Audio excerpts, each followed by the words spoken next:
ইতিহাসের মঞ্চে তারা ছিলেন অপ্রতিরোধ্য। তাদের হাতে ছিল কোটি মানুষের ভাগ্য নিয়ন্ত্রণের চাবিকাঠি।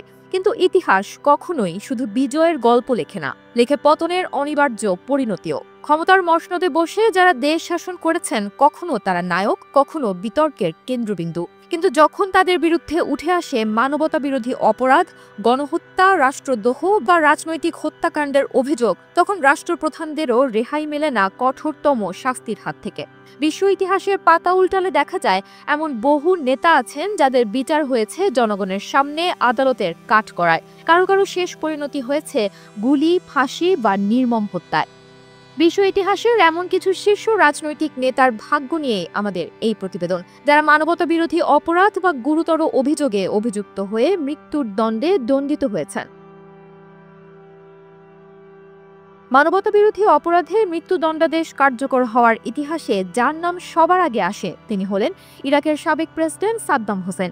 2003 সালে ক্ষমতাচ্যুত হওয়ার পর তাকে গ্রেফতার করা হয়। তার বিরুদ্ধে প্রধান অভিযোগ ছিল হত্যা ও নির্যাতনের মতো গুরুতর মানবতা বিরোধী অপরাধ। দীর্ঘ বিচার প্রক্রিয়া শেষে এই অভিযোগ প্রমাণিত হয় এবং 2006 সালে তাকে ফাঁসির দণ্ডাদেশ দেয়া হয়।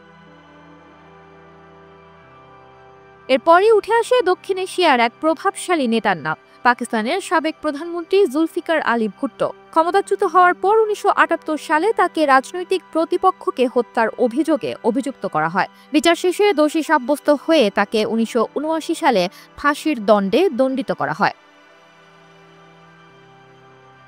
ইউরোপ ও আফ্রিকার রাজনীতিতেও এমন মর্মান্তিক ঘটনার নজির রয়েছে।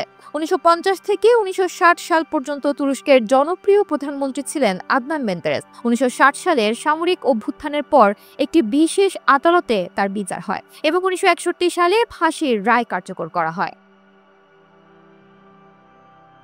মৃত্যুদণ্ডের এই তালিকায় রাজতন্ত্রের উদাহরণও রয়েছে। ইংল্যান্ডের প্রথম চার্চকে 1649 সালে রাষ্ট্রদ্রোহিতার অভিযোগে দোষী সাব্যস্ত করা হয় এবং তার মাথা কর্তন করা হয়। এ তালিকায় বাদ যায়নি রাশিয়ার শেষ জার নিকোলাস দ্বিতীয়।